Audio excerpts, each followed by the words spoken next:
গাজীপুরে উচ্ছ্বাস আর স্লোগানে মুখরিত ছিল সড়কপথ। টাঙ্গাইল সফরে যাওয়ার পথে বিএনপি নেতাকর্মীদের উষ্ণ অভ্যর্থনা পেয়েছেন প্রধানমন্ত্রী তারেক রহমান।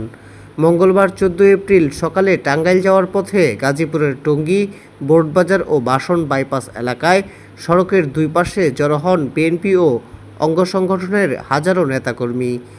ব্যানার, ফেস্টুন ও জাতীয় দলীয় পতাকা হাতে তারা বাংলাদেশ জিন্দাবাদ, তারেক রহমানের আগমন, শুভেচ্ছা, স্বাগতম সহ বিভিন্ন স্লোগানে পুরো এলাকা মুখরিত করে তোলেন।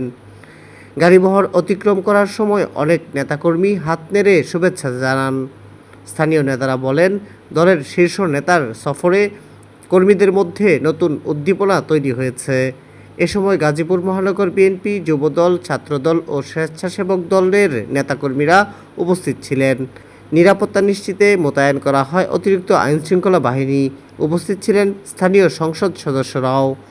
টাঙ্গাইলে পৌঁছে প্রথমে মাওলানা ভাসানীর মাজার জিয়ারত এবং পরে কৃষক সমাবেশে যোগ দিয়ে কৃষক কার্ড বিতরণ কর্মসূচির উদ্বোধন করার কথা রয়েছে তারেক রহমানের।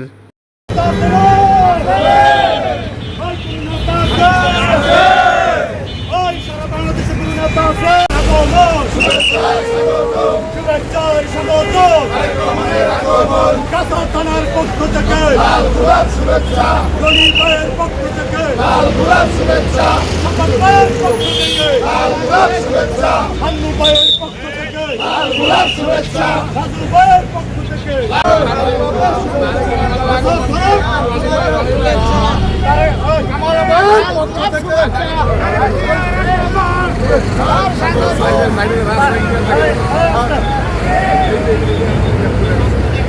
আমার